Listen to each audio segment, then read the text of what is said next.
Hello, fellow homebrewers. JP here, and I want to introduce to you the brand new Brew-Built X1 Conical Series available at More Beer. More Beer sells the highest standard in homebrewing equipment, and the Brew-Built Conicals are just that. They're made from mirror-polished 304 stainless steel, and they come with loads of features that you and I have been looking for. They have a full 2-inch bottom dump valve, which will eliminate your clogging issues, while the sturdy base includes 4 reinforced legs, just like those big pro tanks do. More Beer also carries the Brew-Built line of options and add-ons like casters, pressure kits, and even external glycol chillers. So you can find out more about the new Brew-Built X1 Conical Unitanks by going over to morebeer.com for detailed videos on the entire line of Brew-Built Conicals. You can trust Brew-Built with your next fermentation, and you can trust More Beer to find the right conical for you. Brew-Built at morebeer.com.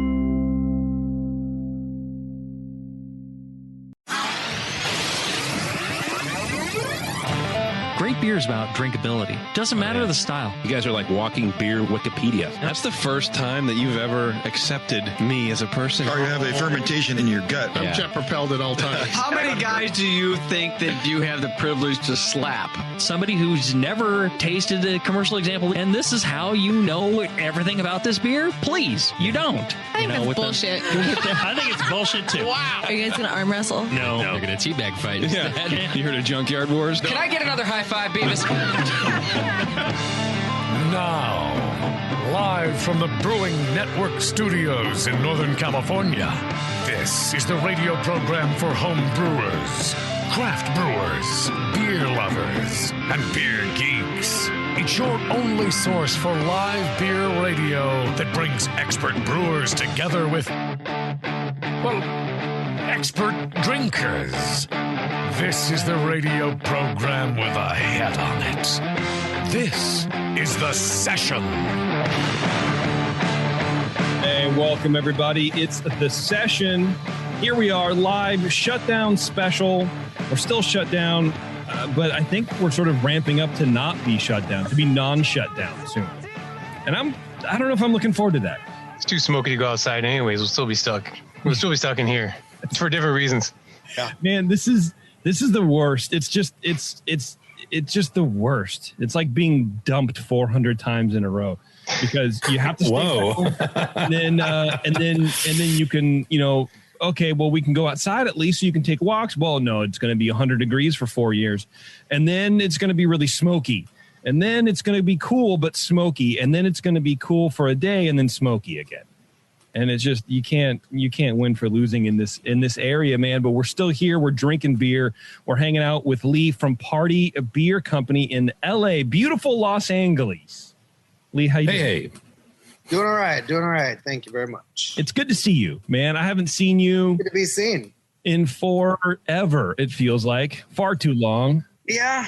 I mean, I don't remember last time we'd say, guys, pre-pandemic, but I think it had already been a little while. Yep. So yeah.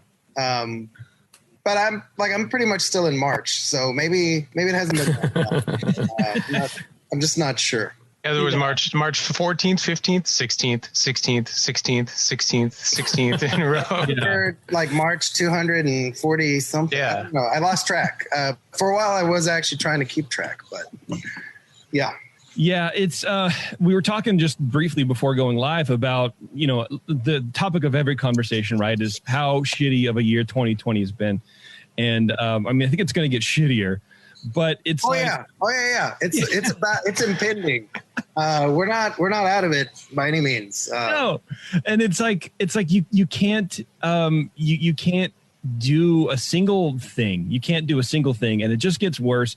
And then now today I read someone assaulted Rick Moranis on the street. I saw that. Just sucker punched Rick Moranis in the head and for his hat. I'm done. I'm out. I'm done. That's it. Like, I don't get it. I don't understand what's happening right now. Rick Moranis, of all the people agreed to come back to acting. Pick on.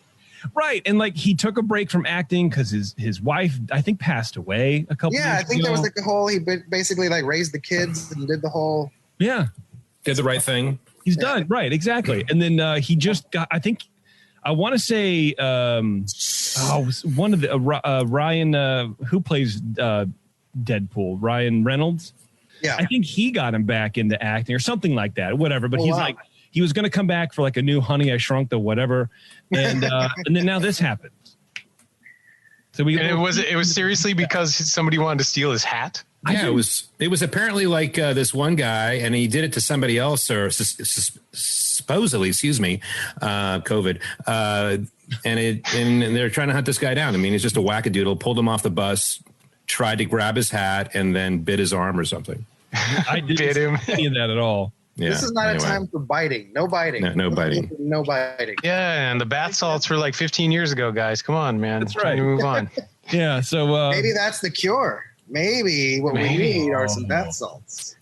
Damn. I think we should. Oh, wait. No, they didn't. The bath salts didn't work for Donald Trump. Never mind. Oh, yeah. No, that was bleach. No. Dude, went right there. Went straight there. Right there. We just lost half the audience. Half the audience. 1 minute, 30 seconds in.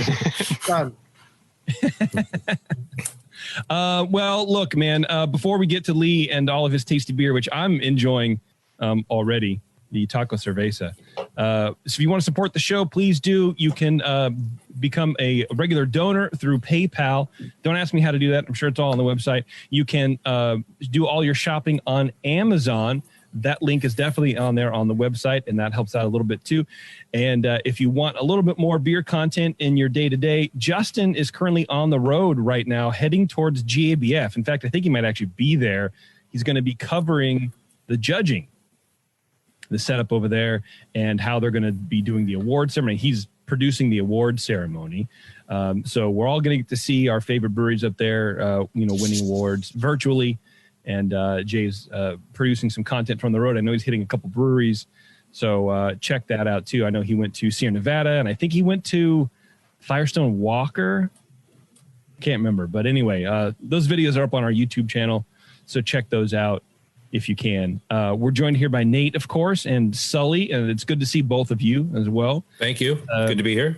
The Zoom thing is weird, man, but it's it's a good proxy, I suppose, for the real thing. Better than nothing. Yeah. I would prefer to smell you guys, but yeah. See, this is way better. I haven't had a shower in days. I mentioned the D&D game we had going over Zoom with some parents from my kids' preschool, or I guess former preschool. And it's weird, but I got to thinking, there's no way that like parents with kids the age we could not have gotten together in person, even if there was no pandemic, to play D&D. So it's kind of cool that we're actually getting to do something we never could do in a million years otherwise. So as strange it is I guess I won't knock it completely. That is. They're okay with COVID, is what you're saying. Yeah. Yeah, COVID, it's okay. Yeah. It's an interesting point because that is sort of like the silver lining, is that you find the time to reach out to people and connect with people in ways that you normally wouldn't. Like I started a D&D game with my friends as well, and we normally wouldn't have had the time to do that. It's basically the same story, but mine is preschool. Because there's always something you could be doing, but you do almost need more of a break from your family now. It is maybe it makes you reevaluate your like busyness, because you're always too busy to do anything. But isn't one of those things, like I actually did a lot of Zoom stuff to begin with. Like everybody was gung ho about it. I was like, this is really, novel. Let's do this.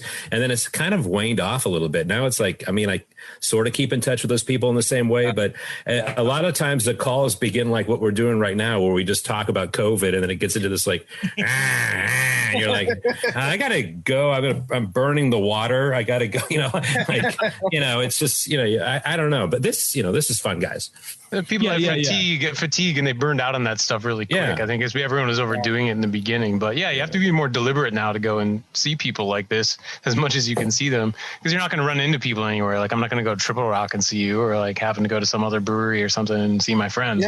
I used to I swear up and down that I hated beer festivals and beer events, but then I realized, well, not only am I not seeing people that I like to bump into occasionally, but also like there's people's jobs who essentially, people who run Brewers Guild, people who run the Brewers Association, et cetera. Like suddenly there's that huge revenue stream is gone. Like, guess what? Those jobs are gone. Yeah. That's awful. So yeah, it's pretty sad. Speaking of like GABF, it's amazing that there even is going to be some virtual event Because I know a lot of those folks. It's a different organization now than it was 6 months ago. I should put it that way. Look, I mean, do you know what they're doing as far as the awards show goes? I mean, like, are they going to just?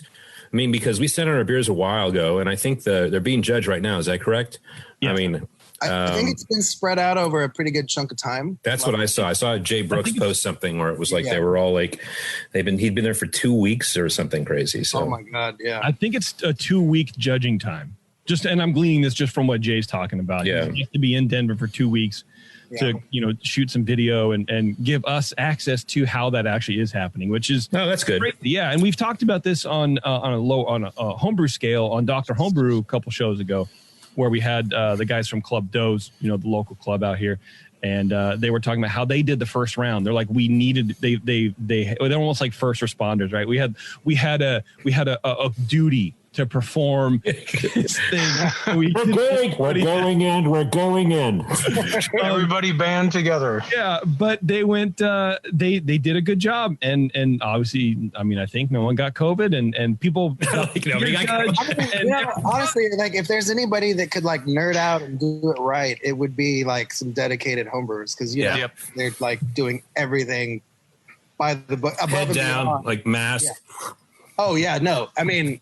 Like it's funny, but at the same time, I'm sure they did an outstanding job. So yeah, I think so too. I mean, and just hearing it anyway, you can go back and listen. But I think at GABF, I think they're doing a little bit more than that because we know a little bit more about the virus. And look, brewers are getting up there in age. Okay. Yeah. I wasn't invited to judge this year. Very suspicious. I think because you're too old. What'd you say? I can't hear you. What'd you say? They heard you coughing at the beginning of the show, and so from that point forward, they just put a red X next to Sean O'Sullivan's name. Ixnay on Sully A. Yeah. Yeah. They're like, no, he's too big of a risk factor here. I don't know. That's fine. I guess that's what happens. You get older and then you don't judge anymore. Yeah. Then they haul you out as a showpiece. Like, look what you can achieve. And here he is. Yeah, it's like, the old beer judge. Almost like what the Running Man or whatever. As you're a gladiator for so long, you eventually get to retire. Whenever really makes it that far. Yeah, sorry. Yeah, anyway, I'll have to watch that movie tonight. All right, Lee. Longtime session listeners will remember you from Eagle Rock. One of the best, most outstanding breweries in LA, and I love stopping there every time we went to Disneyland. It's my favorite. It was like my favorite thing to do. Yeah, I feel like for a minute there we were seeing you guys like almost on a monthly basis. It was pretty frequent. Yeah, and you got a kid. And then we sort of was like, oh my God, slow down a little. Yeah, we got to slow down, man. We got to stop doing this. Recently you moved jobs. You left Eagle Rock and you went to Party Beer. How does somebody pull you away? I mean, you helped open Eagle Rock, right? Actually my brother and I, and Eric, who you know as well, I mean, we had sort of been around from the beginning. We met Jeremy and Ting pretty early on in their startup process, and we just kind of actually, I blame you guys. Like, we had been homebrewing a lot. We had been listening to the Brewing Network. Like, oh wait, you can make this more than a hobby. Like this could be a thing. Sure, why not? So we sucker. We got perfectly good, paying jobs, and it was something we wanted to do. So we kind of like, we were there all the time.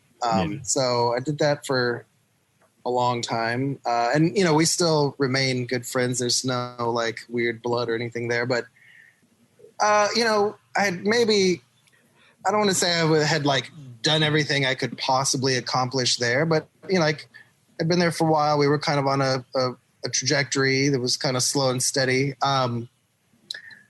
But in the meantime, a really good friend of mine from the original homebrew club I was in, which was Pacific Gravity, this guy named Bob, he was working with some guys at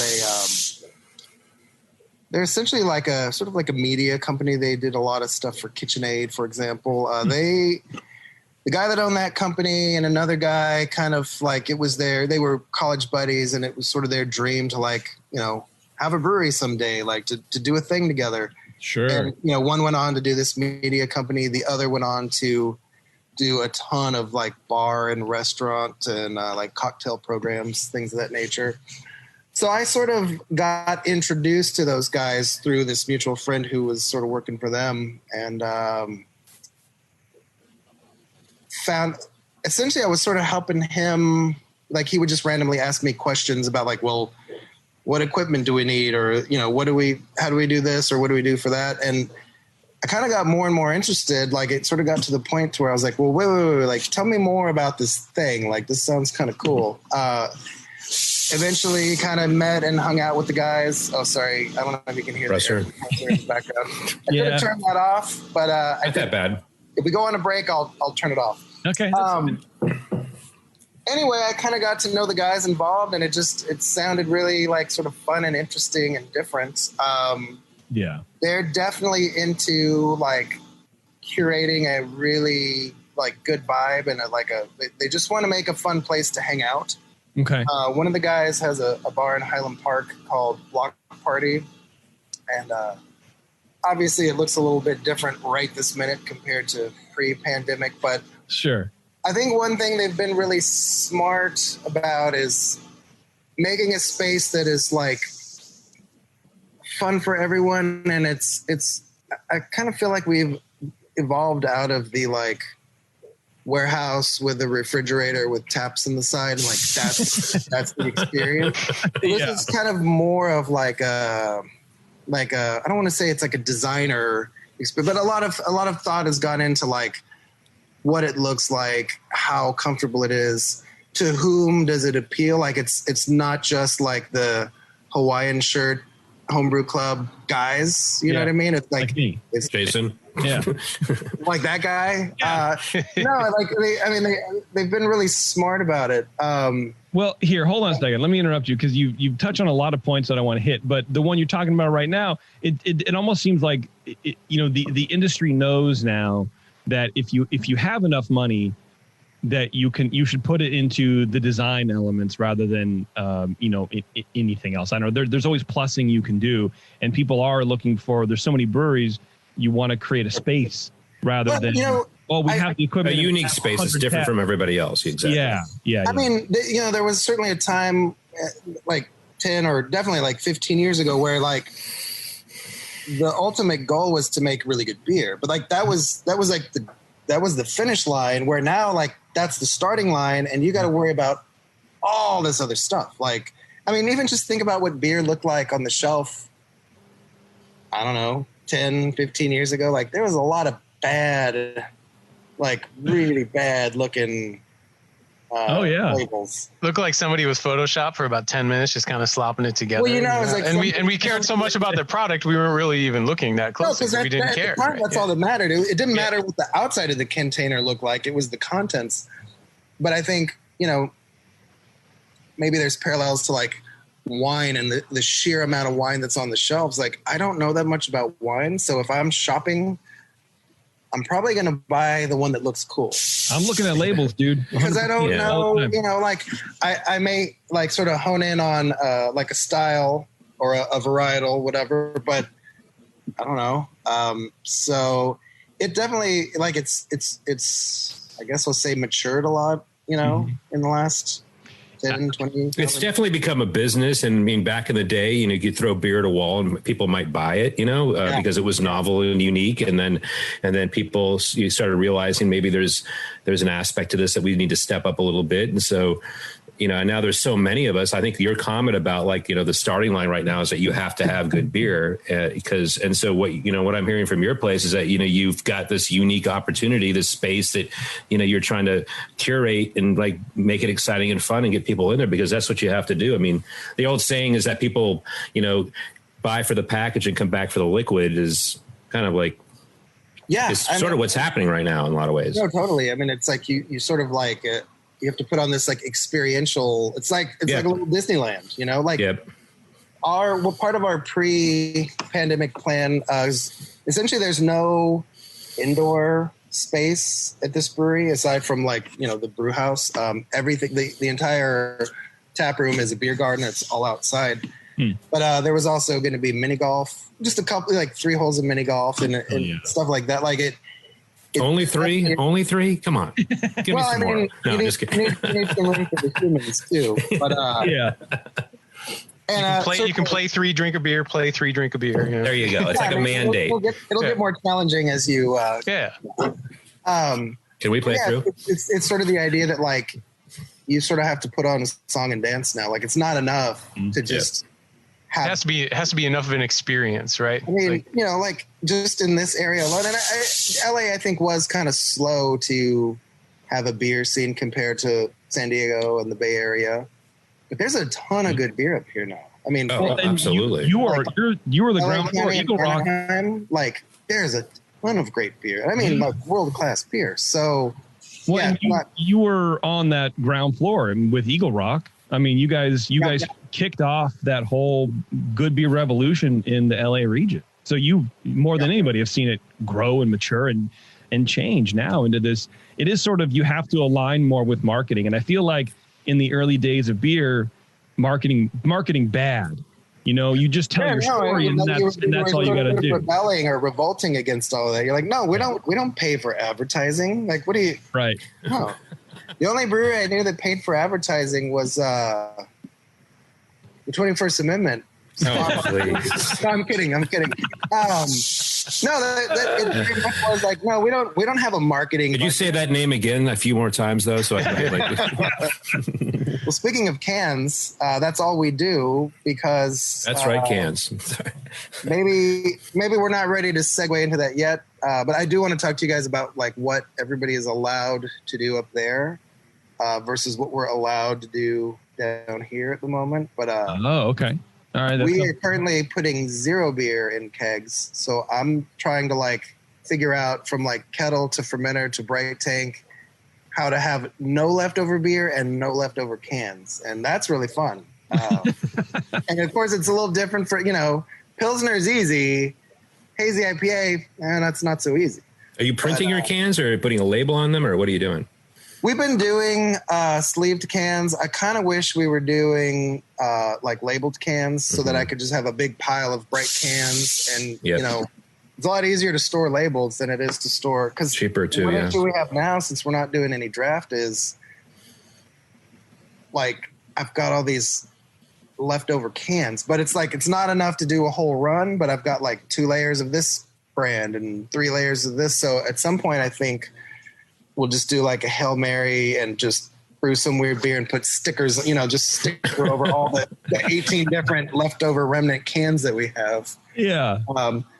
We're doing the same up here. I mean, we're like, everybody's pivoted to package. I mean, there's the draft businesses. Like, I mean, we're starting to see a little uptick in it because, some places are have opened and asked for draft. But I mean, the same way. I mean, we were lucky that way because we didn't have a lot of draft sales, which I actually couldn't stand. We saw a lot of our beer in grocery stores and Yeah. But now after it happened, I was like, oh, thank God, because, we were able to pivot and be okay with that.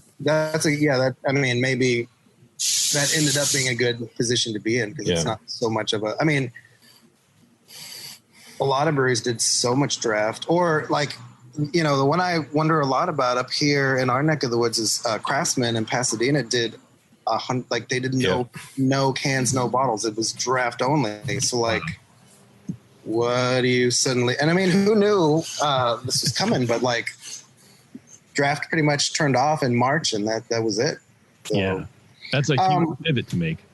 So, but in terms of like breweries with tap rooms without kitchens, you guys have just been on you're allowed to have a food partner and do partial outdoor occupancy, or where? How? I can speak to the fact we have kitchens. We're a bona fide eating establishment, but I mean, at both or just in? No, at both locations we have a food wagon truck, whatever, in San Leandro. Then we have our restaurant in San Francisco. But I mean, we have 13 tables open in San Francisco, and I think it's the beer garden in San Leandro is a lot bigger. But Nathan, you could probably speak to Faction. I mean, Faction had that kind of a little bit of an issue with starting up because they had to partner with third party food truck or something like that. Yeah, they always are bringing in food trucks, much like a lot of other breweries that don't have a kitchen on site or a permanent food truck kind of in residence. But yeah, I think the restriction is that you have to have a food truck there or some kind of a food and beverage situation going on. You can't just serve people beers at the moment, right? There has to be some kind of, and I'm not sure how the rules work in terms of like, I think there's limits on if you're at a table with X number of people, maybe there needs to be food ordered along with beverages, but I'm not sure on the details of that. But you have to at least have the food option there. And I think there's even apparently some quotas around like what tables have to do. What is it like in LA? What are the restrictions? Well, it just changed like 2 days ago, but remember when we went from like phase 1 to phase 2, and then we went backwards to phase whatever. At that point, the LA County Health Department said no. So a ton of breweries, when it was announced that you could have a food partner and you could have some limited dine-in, everybody went out and bought every picnic table they could find and every umbrella they could find. 2 weeks later to be shut down by the health department, and they would not budge at all. So we're lucky. We have a really good Brewers Guild, like super organized. And that's actually going back to the idea of festivals being canceled. Like our Brewers Guild has one full-time employee, Franny, and she's great because we can't have any of the events that like pay her salary. But the guild worked really, really hard, figured out how to get in front of the right people and, how to do the right messaging. So as of like 2 days ago, finally they said, all right, we're going to let you open back up with a food partner and do that partial. So we've been doing to go only because we haven't been allowed to do anything else.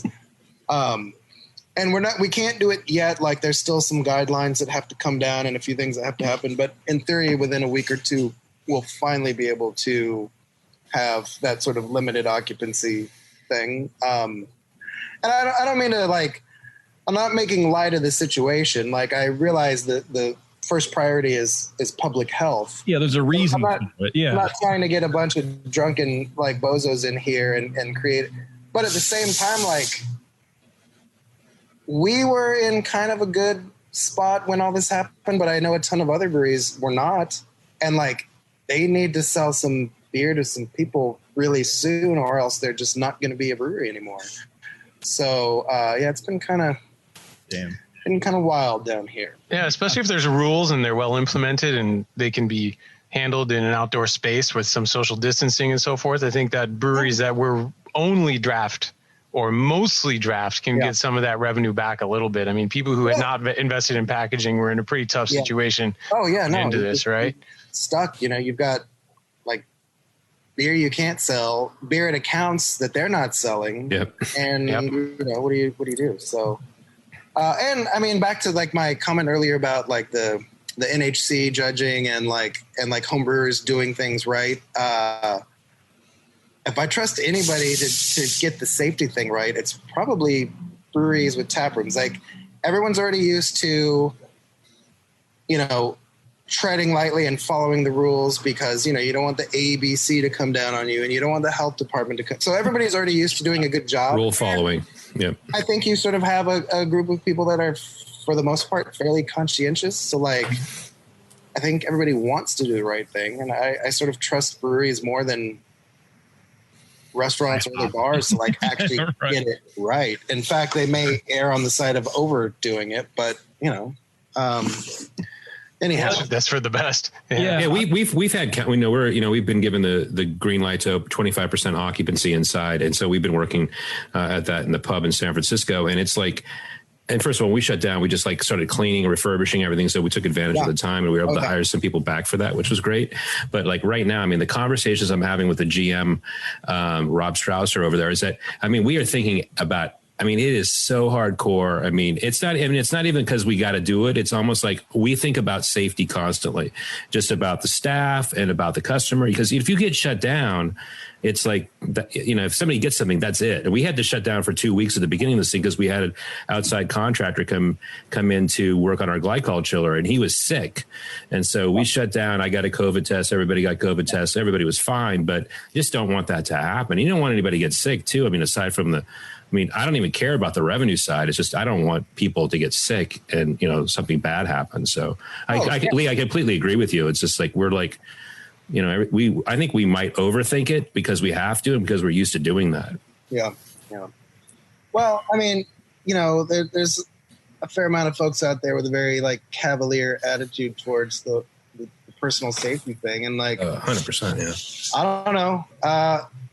Maybe that'll bite you in the ass or maybe not, but I don't want it to be my fault if something happens to somebody. I mean, because, it'd be one thing if we were in a scenario where if you didn't follow the rules, you were the only one that would be affected. But that's not the case.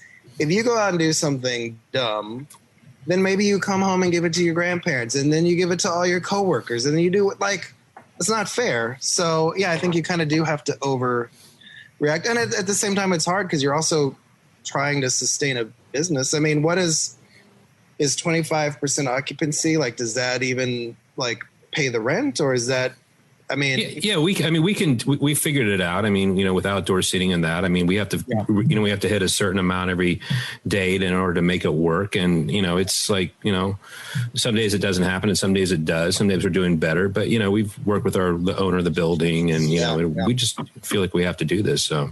No, I agree. I do. I mean, I feel like, and this is not my original thought. I heard it somewhere that, you'll never know it if you overdo it, but you'll certainly know it if you underdo it. Yeah. So I'll err on the side of overdoing it. Yeah, especially now, man. Like you said, everyone's at risk, man. Even the people who don't even go anywhere near your place. You know? The thing that blows my mind, and I don't know when this happened, but and not to take the conversation here for too long, but the idea of people that don't want to wear the masks or don't want to do the thing. It's when did everybody become so selfish?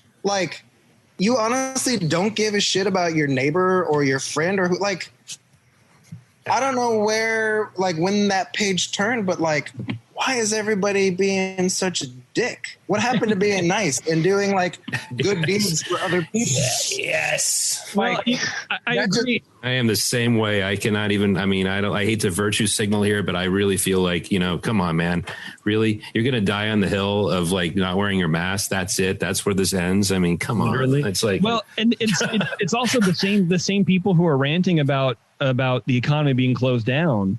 They can't go to the places they want to go, but it's because you're not wearing a mask. That's the main reason. Because people like you aren't wearing it, you're spreading it around. If just calm down and do it right, then we could probably be doing a lot more.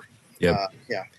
And it's amazing that it's October and we're still having to have this conversation about how we can't believe these people haven't caught on yet. I think we'll be having this conversation next March or April or whatever. Not to sound like a pessimist, but yeah, I mean, you're not wrong. I mean, we got a ways to go.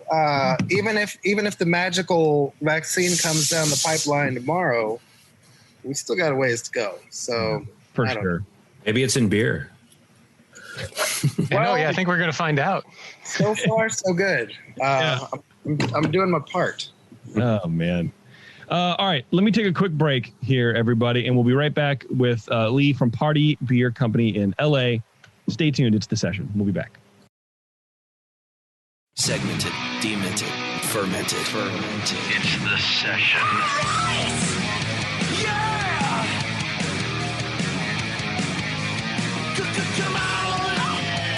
All right, welcome back, everybody. Thanks a lot. This is The Session. We're hanging out with Lee from Party Beer Company in beautiful L.A., California. And Lee, you were saying earlier that you guys haven't had too much of the smoke, so it is sort of still kind of nice out there, and we have no idea what that looks like. We had like 2 weeks of pretty intense smoke everywhere, cars kind of covered in that layer of small ash particulate. Yeah. But it changed direction, and I feel like the last week or two we've had a little bit of a break. So I'm certainly not going to complain. I was going out to some friends that have a brewery in Monrovia. Actually, I had a friend that started a brewery in Monrovia called Hop Secret.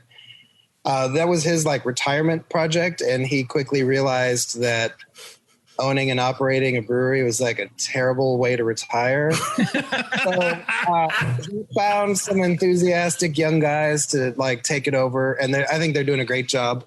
Nice. Anyway, I was going out there to get yeast, and the mountains out there were on fire. So I got to see that the 747 super tanker, that drops all that. Oh yeah.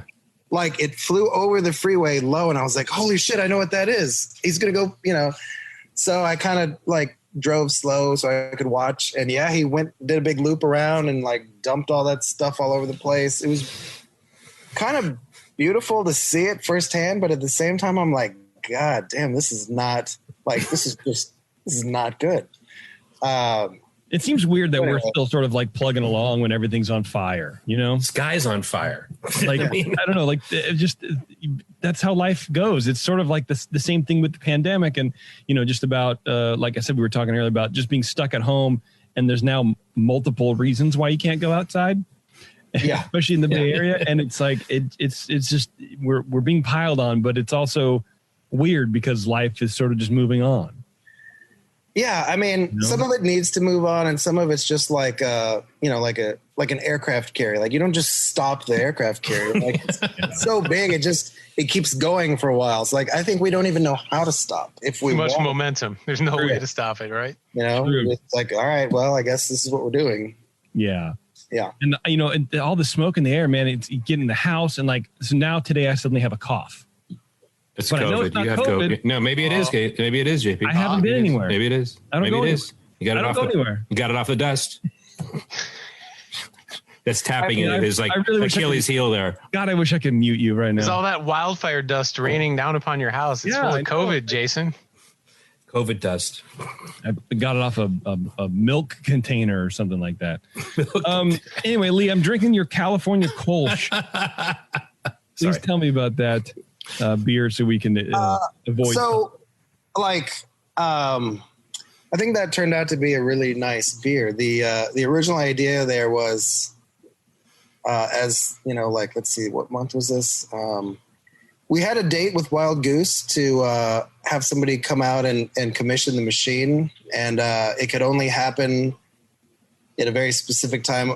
If we missed that deadline, then it was going to be like a month or two later that they could come back. What's a Wild Goose? The can line. Oh, okay. Okay. Right. So the canning machine. Critical piece of gear right now, obviously. Yeah.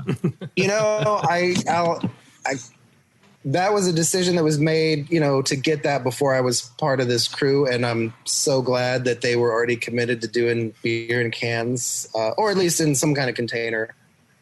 Because yeah, absolutely. We're doing 0% draft. Every single drop of beer is going either into me or into those cans.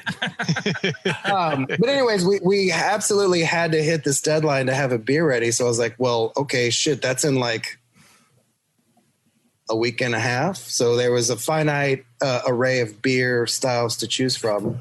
Okay. So you were under pressure. I just was like, all right, let's do like something really simple. I used the 090, the San Diego Super. Mm-hmm. We didn't use that at Eagle Rock, but at my friend that had Hop Secret, we used it there, and the thing's usually, pretty quick, drops out really nicely, really clean, it's pretty tolerant of, temperature and pH and anything else. So we just did kind of like sort of like a generic golden ale. And my employers have been great. They were like, all right, no pressure, just make a beer for the sake of like getting it into the tank and like getting this machine going. So, cool. And like no pressure, just do whatever. And if it's a throwaway beer, fine. At least the machine will be up and running.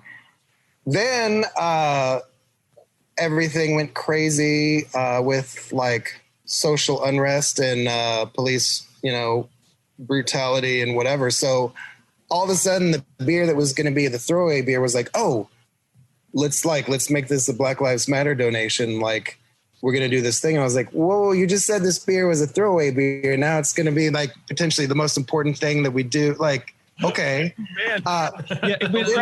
No pressure. It ended up being the case that we didn't get the sleeved cans in time. So we got the BLM cans later. I got to rebrew the beer. Okay. The one you're drinking essentially is the same beer, but not dry hopped at all. So when I got to rebrew it the second time to go into the other cans, I did like a tiny, like half a pound per barrel dry hop with Citra and Mosaic, which is not in this one, but it is in I don't know if I sent you the BLM one. And interestingly, it's a totally different beer. I like them both.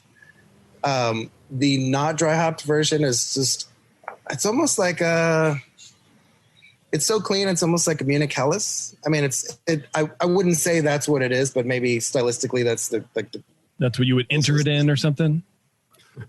I mean, I wouldn't, but almost, like it's just like it's super easy drinking, really clean. And that's the very first beer we made. Like that's the first beer off of that equipment.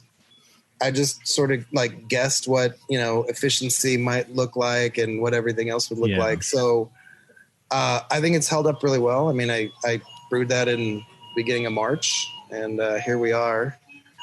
So I'm pretty proud of that thing. That was the door open. That was the first beer on that kit that you sold to the public. Yeah, that was the cool. first beer. I'm still like, this system is weird. Like I still can't quite get the mash efficiency I'm expecting, but I'm working on that. And then I did throw away a beer not too long ago because this kettle gets really hot, like real fucking hot. If you crank it up to like 100%, it will still be boiling like 5 minutes into your whirlpool. Like it just gets so hot. So there was a beer that we added a bag of dextrose. It was just me for a long time, but now I kind of have like a sort of assistant brewer. We added very carefully a 50-pound bag of dextrose to the end of the boil, like after the burner was off. Knocked out, like everything was cool, pitched the yeast. And then he was up on the brew deck spraying out the kettle and he's like, "Oh, dude."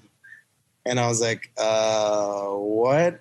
And there was just this huge, like, black cake, like all the dextrose. And at Eagle Rock, we had a steam-fired kettle, so that was never an issue. I mean, you could literally just throw it right in, no problem. It went straight to the bottom, spread out, and just brulee.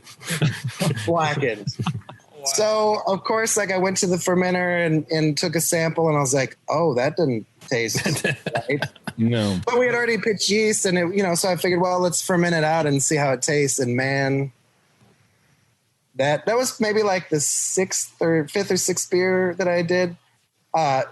It tasted a lot like if you've ever smelled hatch chili when they're roasting it. Like, oh yeah, just like that.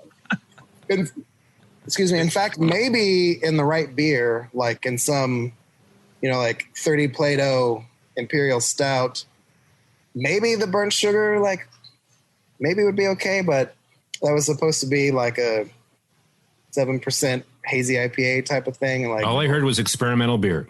Yeah, you're probably better off anyway, honestly. That experimental beer went right down the drain. Well, let me ask you about this Kolsch, man, because it doesn't taste Kolshy, but it also does at the same time. Oh, so like Kolsch is kind of a lie in a sense too, because we knew we were going to rebrew it again and do the BLM can, and the BLM can said golden ale. Yeah.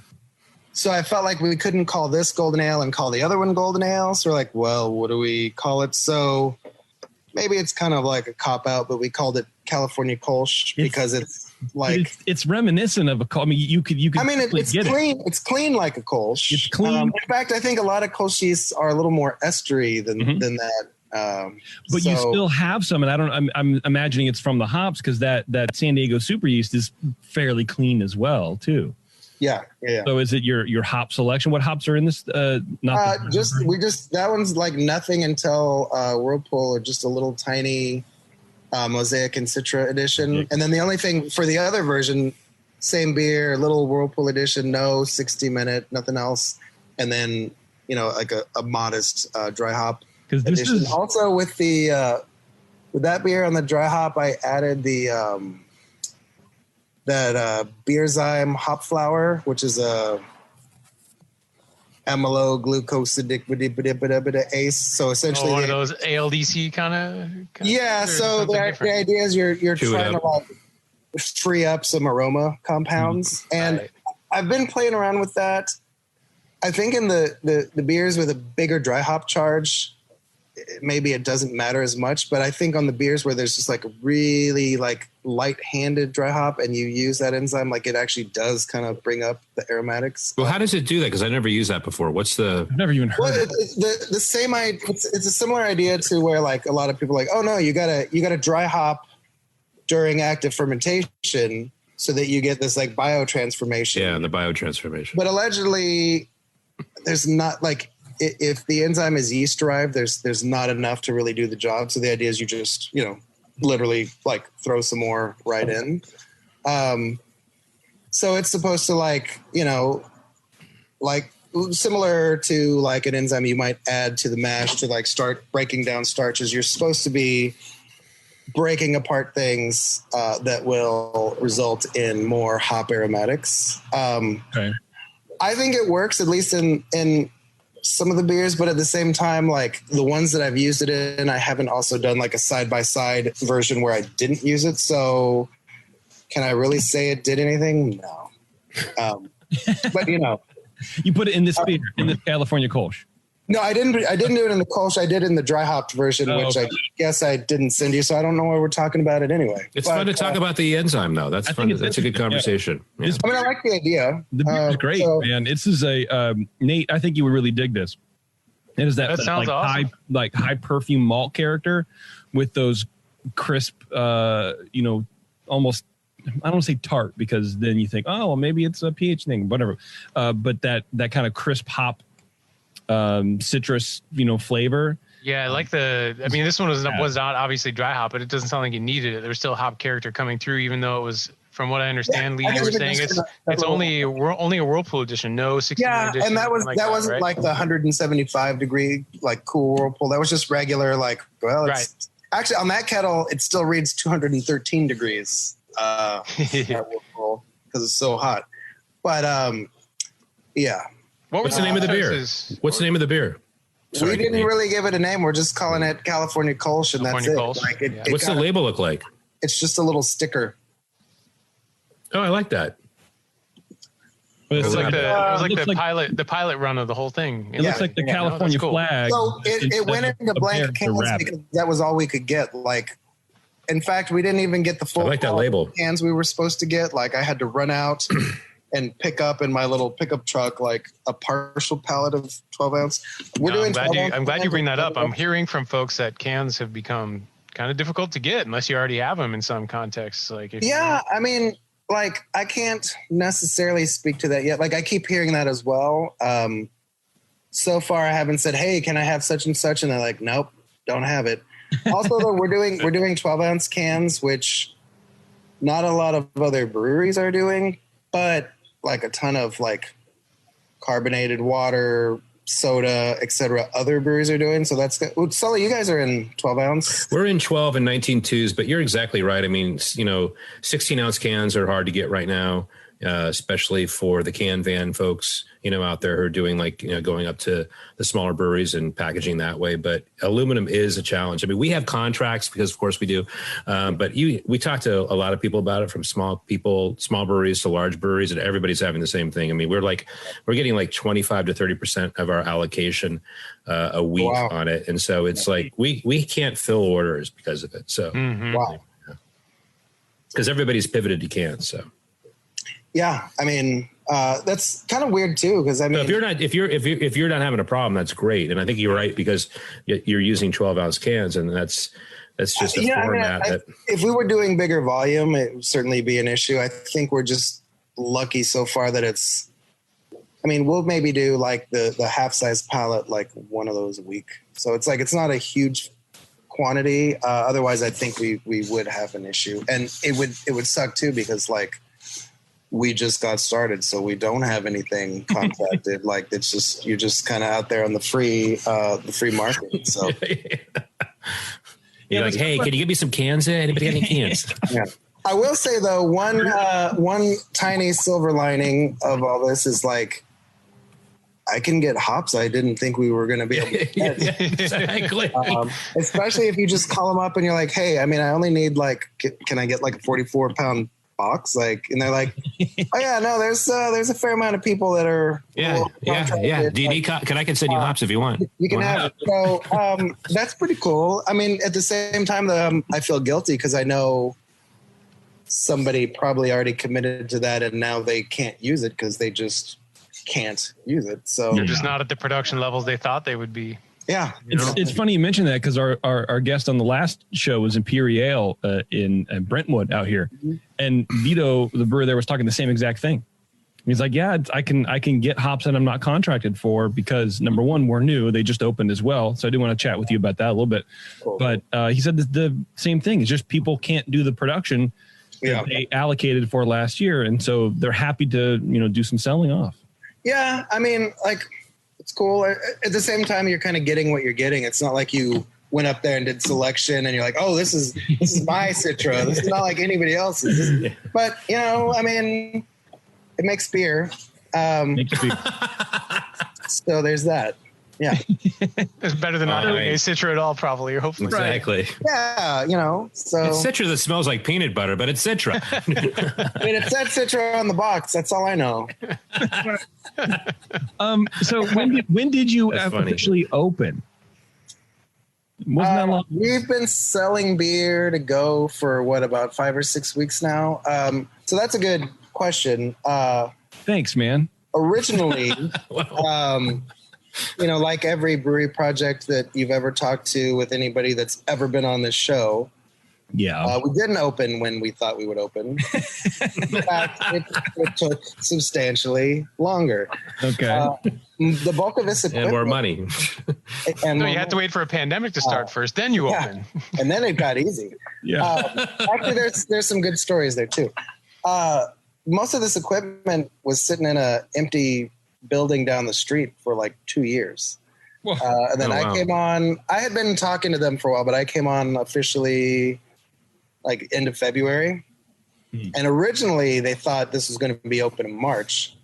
And thank God it wasn't. I mean, we would have just spent all the money on the outdoor like beer garden. We would have built the bar, built the fridge, bought all the furniture, trained a bunch of people, hired a bunch of people, et cetera, et cetera. So like, if this had to happen, I guess it happened at the right time because I'm still technically really the only employee. I mean, I have help here and there for certain things, but I'm really the only one on payroll.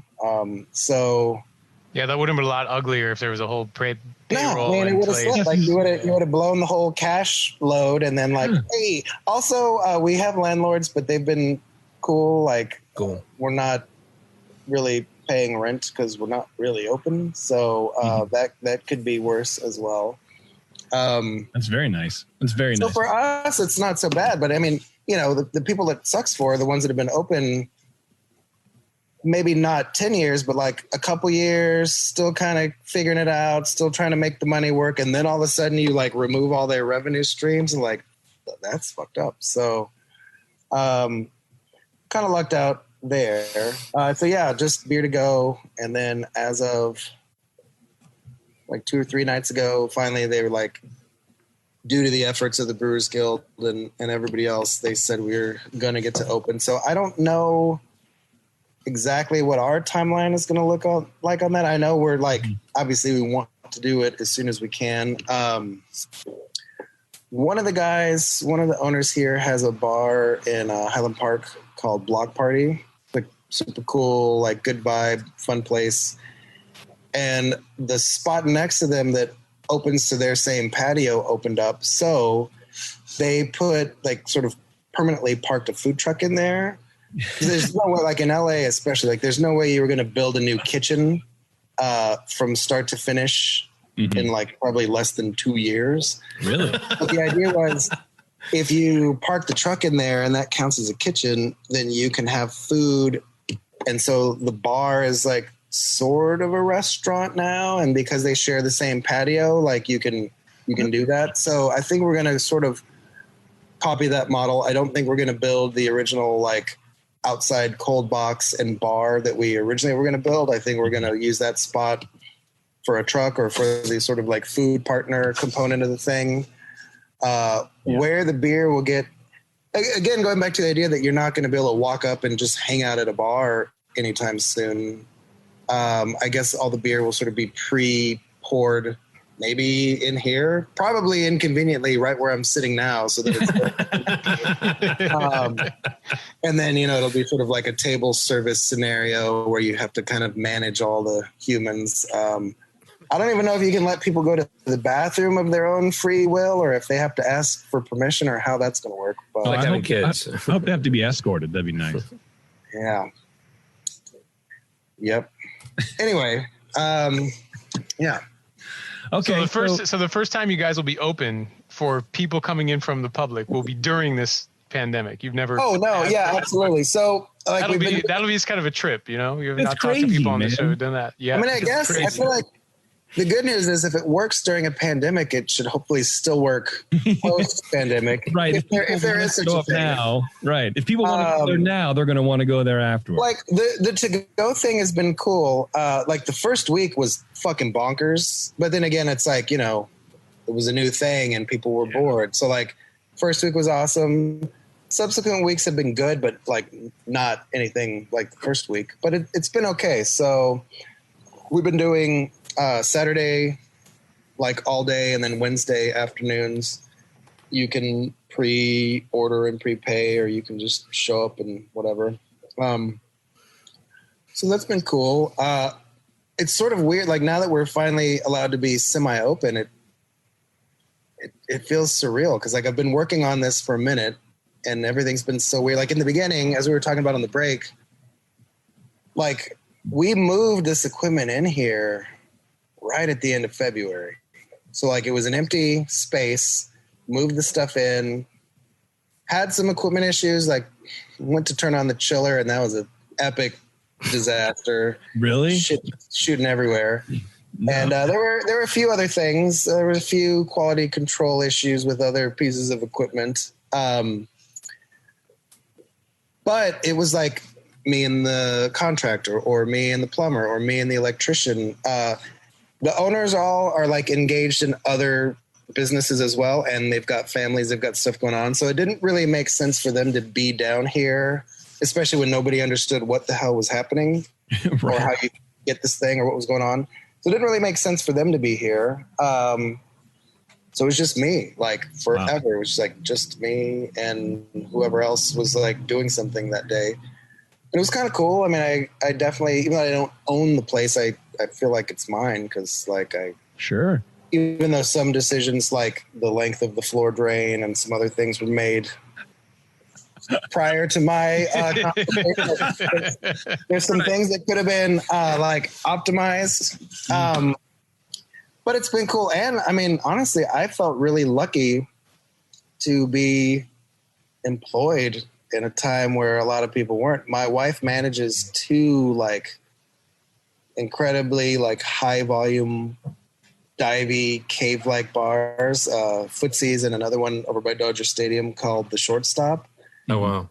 And like literally like the Shortstop is the last place you want to go right now. Like on opening day, they would sell tens of thousands of dollars worth of $1 PBRs. Like there were just that many humans moving in and doing a lot of that. So you can see how like she hasn't been working a whole lot. Yeah. Lately. But you know, we've got two kids, so she's been doing that all the time. Like we're doing Zoom, ETK. I don't know how versed you guys are in. Personally, not at all yet. So there's kindergarten, right? Yeah. But there's also TK, which is transitional kindergarten. But Toma can't do that one because his birthday lands exactly on the like wrong day. Okay. So we have to do ETK, whatever the fuck that is. I don't even know. It's one of many versions of pre-kindergarten. But So he like sits in front of the computer for a little while in the morning and kind of does that. And I mean, for the most part, it works. I think we lucked out and got like a good teacher who kind of understands how to like keep them engaged. But that sounds like my wife's about to lose it. It sounds like she'd rather go sell $1 PBRs sometime. Actually, I'd like to have a PBR right now. Actually, me too. A $1 PBR would be amazing. I would crush a couple of those for sure. Yeah. I mean, like here's $6. I'll take the $6. So Lee, you're like the only guy there right now. Yeah, I am literally the only human being here. It is going to be weird when things start ramping up. I would imagine you're going to feel like one of those lost tribes of the Amazon. We're like, why are you bothering me with your cell phone cameras? Get out of here. Yeah. Well, go ahead. Sorry. Oh, go ahead. No, go ahead. No, I was going to say, like, so I will say this, that stainless steel is porn for brewers. And the whole time I'm looking at this amazing array of this pipe fence behind you and beautiful piping and all this. and I might be doing that, but I won't say it out loud because I have a business and I don't want to like something to happen, but HR, hello. Who built your system and all that? I mean, what's going on there? Tell me a little bit about your system, because SS Brewtech, who for a long time I think they were just sort of in the homebrew equipment game. So and then I don't know the exact, like the guy that owns that company, they also own I think it's called Refuge in Temecula. Yep. So I guess they just decided, I think they looked at like Premiere and other like small systems and figured, hey, like we could do this. So they got into that arena. It's mostly been good. How big is it? What's the setup? What is it like? It's 10 barrels. So we have like 4 20 barrels and 2 10 barrels and a 20 barrel bright. I started off just doing 10 barrels into every container because I figured we didn't need like hundreds of barrels of beer in this pandemic scenario.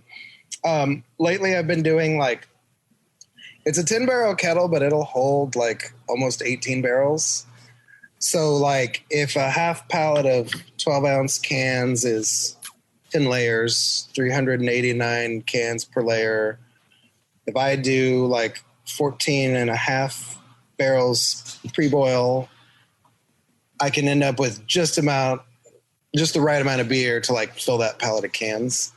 So I've been doing that on the not super hoppy beers. On the hoppy beers, I've figured like, well, let's just do like half a pallet of cans and then we'll rebrew the beer and do it again. But anyways, the equipment has mostly been good. It's kind of like Premiere. Like it's definitely mostly fabricated in China and then they do some stuff here. There's been a few. Yeah, what is it? Is it 2 vessels? It looks like you have a rake system. You have a rake system on your 10 barrel system. Mash tun with a rake, but it doesn't lift up, which to me is like kind of weird that you can't get it up. Because it would be nice if you could lift it up and then occasionally stir just the top portion without like disrupting the whole thing, but you cannot.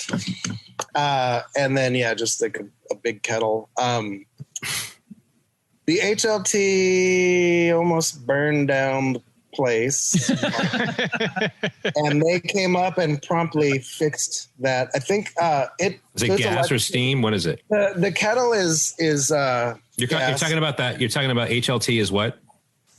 Let's see. The HLT is there. The hot liquor tank. Okay, just went. So that's electric. Because Jason doesn't know what you're talking about. No, I have no idea. Look, I'm still trying to work out that math equation that Lee gave us 2 minutes ago. So there are like massive stainless steel heating elements in that HLT. And you can take groundwater from like, 70 to like 180, like pretty fast. But so it's a nuclear option is what it is. Yeah. There's like a little radioactive core in reactor in there from China. Somebody landed the wires into one of the contactors poorly. I think they got a bunch of the fiberglass insulation up in there. So like, anytime you don't have good electrical contact, you start making heat. Yeah. So I was heating water. We had just finally gotten like a dumpster and a recycle bin. So I was excited because I had like mountains of cardboard and shit just like saved up. So I was outside putting Kindling and doing stuff. I love recycling too. Cool. I strolled back in here and I just took one whiff and I was like, holy shit, something is That's not right. Moments away from being on fire. So I opened up, there's like an electrical cabinet under this hot liquor tank. And yeah, one of the contactors and the wires going in were just like before my eyes, just like turning browner and browner. I was like, oh, fuck. Turn it off. Still actually ran it after the fact with the other. So there's like multiple sets of elements. So you can, there's a little circuit breaker in there. You can isolate everything. So I ran it fine with the remaining good bits. And then, yeah, they came up and fixed that like right away. I did have one other issue with the kettle's burner. I feel like it's an overly complicated design. There's two valves. One controls airflow, one controls gas, and they kind of have to work in harmony. Well, they quit working in harmony, and I had a kettle full of wort and like no fire. It works halfway through. We got to a boil before I had collected all the wort, so I like tried to turn it down, and then it just never came back on. That one we fixed over FaceTime, and like, you know, the customer support has been good. That's good. But there have been a few things that I'm just like, I don't know, man. Like, you almost burned the place down. Kind of a big deal. Yeah, a little bit. Everything else, like fermenters, are kind of like standard, like very similar to everything else you see that's mostly manufactured. And although one thing is weird, there's two temperature probes, one in the cone, one up top. And in the 10 barrels, they're both in thermal wells. But in the 3 barrels, the bottom probe is in a thermal well. The top probe is not in a thermal well. Like, it goes into the tank, which I didn't realize at first till I went to like start cleaning fermenters. I was like, dude, oh, whoops. There's this like crazy spot where if you don't know it's there, like if you just run your normal CIP without taking it apart and spraying it out, like you're going to have like 3 years worth of shit just hanging out in this weird, like, why would you do that? I'm sure the design as it is, the probe is probably more accurate and more responsive. Mm-hmm. Yeah. But I would rather maybe be off by a few degrees in my clean and not have to like, right. Because also it's like called house character. Well, I crammed all the fermenters together because I didn't realize I was going to have to climb under them and get this probe out and clean it. You know what I mean? Like, I would have left a little more room if I had known that it was this sort of weird, like, I don't know. It's something I've never encountered before. Yeah. If it's funky, just tell me. I'm not even mad. Just tell me so I can plan to be funky. I mean, you know, so far so good. Knock on wood. I don't know. All right. What else should I open, man? I got the Nanas and the Destroyer of Worlds. Maybe the Destroyer. So the Nana, we're going to do like a lot of seltzer because like, yeah, you guys are. I saw that on Party Water. So one of the owners, That's a good name, by the way. I mentioned Block Party, his other bar, and like he's been in the like sort of cocktail. Like, he's a big part of the LA cocktail scene. Also a big part of like the LA like vegan food scene. So all the beer, it's a selling point that all the beer is vegan. But at the same Tony? time, is it? No. His name's Jason Eisner. Okay. Just saying. It's funny to me because most beer, I mean, it's inherently vegan unless you like use isinglass, right? Or like table sugar, like refined white table sugar is not vegan. That's not vegan. Why is that not vegan? They use bone ash to make it white. Oh, bone ash. But like normal, like dextrose is fine. Like, and you're probably just gonna order a bunch of bags of dextrose from whoever you get your malt from anyway. ADM. But anyway. Our sort of initially, I was kind of like, "Oh, you want to make seltzer?" Like, okay? Keep going. I'm gonna be like Trump right now. Whoa! Yeah, exactly. But you know, I kind of look at it a little differently now. With Jason's background in like, you know, cocktails and mixology and all of that, like he makes really like bonkers, like weird, cool cocktails. I mean, rather than like replicating Mango White Claw or whatever is already out there, Mango. Most, if not all, of the cocktails, all of the seltzers are going to be sort of like a session version of a cocktail. So the very first one we did, the bitters and soda,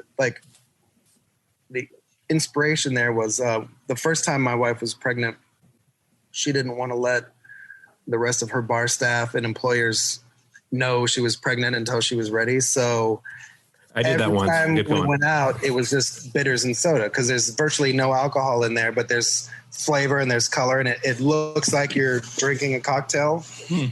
So she drank a lot of bitters and soda, and it kind of grew on me. Like it's like a refreshing, cool drink. So when we started talking about seltzers, I was like, well, what if your background is cocktails. Like, what if we kind of like, let's make like a session version of like a Moscow Mule or, rather than making those like super neutral, fruity, kind of boring ones. And I mean, the first one we did, which is the Nona's, it's literally dextrose and water and some lactic acid to take the pH down. Like I was really surprised with how much character it had, like for being just a bunch of, bags of fermented corn sugar. To me, it tasted a lot like if you were drinking. What kind of yeast did you use? On that one, I used the San Diego Super with they sell it now. They have like a nutrient called Seltzer Max. Yeah. But at the time, Kara from White Labs was like, "Hey, we're working on this new," because before what people were doing was using like the turbo vodka yeast, which comes with its own nutrient. And I guess White Labs' idea is like, well, if we come up with this new nutrient, you can use your like house strain and just give it a ton of this nutrient, and it'll ferment like fairly clean without having to maintain a separate pitch or anything like that. Well, you know what though? I do have one. We'll come back to that in a minute. Okay, yeah, good one. Weird, good talking. No. I think it like it totally like with the San Diego Super. It was a little bit sulfury, but otherwise, like it was to me surprisingly clean. It had a little bit of like if you took a glass of Prosecco and like put ice cubes in it. Mm-hmm. And then kind of like drank the Prosecco, let the ice melt, and then drank that. Yep. You just got like a little bit of like sort of like diluted white wine character. Like to me, that's kind of what it tastes like. And it was not off, but like it was actually, I thought it was pretty good. And then we were going to do like other things to it. So I have a lenticular filter with this big charcoal cartridge that I was planning to use. That's good for seltzer. But so far we haven't used it because I actually kind of like that sort of like weird. What's a lenticular filter? The crafty element. Yeah. Lenticular filter is just like a big like stainless steel housing with a big, rather than doing like the old school plate and frame where like you've got a bunch of filter pads exposed to air. Like this is all contained in a sort of expensive stainless steel housing. Oh, okay. Yeah. I got you. But Jason, come on. We bought it, but I haven't actually used it yet because I sort of liked what was going on with we did another seltzer that's sort of like a POG, like a passion fruit orange guava thing. That one I used the White Labs Coastal Haze blend. That's got like the Brett Brooks, or it's not the Brett Brooks, it's the Sac Brooks. It's the Saccharomyces that they thought was a Brettanomyces. Yeah, I think it was. And then it's got a few other attenuators in there. I used that for the tiki seltzer because I already had a pitch of it, and I was thinking like, okay, well, if this is supposed to like accentuate those tropical flavors, like let's try it in a tropical seltzer. Sounds good. I probably wouldn't do it again. Like it's not bad, but there's something about it. And I also used like a bunch of pineapple, passion fruit, and orange puree like in the fermenter just to sort of. My thinking is like if you're allowed to use sugar as a malt substitute and you're allowed to use fruit puree, like why not make something that's almost like wine and like technically has no malt in it at all, but it has all these other fermentables and like let's just see what we can get. It did produce a pretty interesting seltzer. A lot of the best flavor like fermented right out. Like if you would, you taste it every day and you're like, oh, this is really good. Oh, it's not as good. Like, eventually most of it went away. So when I moved into the Bright, I added some more sort of like purees that are a little more like extract just to like have a little bit of flavor that would stay put. Yeah. but it's been like, it's kind of fun to play with. I don't like hate it as much as I was like, oh no, we're not making. You're okay with it now. Is it selling? It sounds cool. Yeah. I mean, like people are into it. It might sell better if it was mango or, whatever, but I like the idea of doing something that everybody's not already. I mean, yeah. We're certainly never going to produce mango White Claw at a price point that makes any sense compared to mango. But your tap room, it might be good. I mean, it's a good option if you can do that. I mean, that's a good point. That's totally valid. Well, craft, but like so like support you. And it sounds like you're making it crafty too. So that's an element of that. That's a unique selling part too. Absolutely. Is that, it's something that's like a little bit different than what's out there in the marketplace. So far they've been really well received. So I'm talking you up here. I'm trying to help you out here. Let me go get a cold no-nuts. I have a warm one here, but let me go get a cold one. So, yeah, that's the one that's like that's the pregnancy decoy. I can't wait for it. Let me go grab What's Jason doing right now? He's gonna go get a cold version of what he wanted to take. He's been drinking warm beer. That guy's I think he took him out, and then they started to get warm. But look who we're talking about here. Exactly. So, a question for you, Lee: when you make seltzer with the White Labs nutrient and your house yeast, whatever house yeast you happen to have on hand at the time, sounds like you've been through a couple recently, based on kind of what you're doing. Would you probably wouldn't repitch that into something like an IPA? Would you repitch into anything else like another seltzer? That's exactly the question I want to have answered is like, I mean, you're right. I wouldn't pitch it into something with complex sugars. Right. But I don't see why you couldn't repitch it in another seltzer. However, maybe I don't want to be the guinea pig. Right. So I haven't done it yet. I am curious about that. And to circle back on this idea of like, it really does make sense to use this nutrient and use a yeast that you already have an abundance of. But I mean, the seltzer could inherently be like a gluten-free beverage. But if you're repitching yeast-free beer, that's true.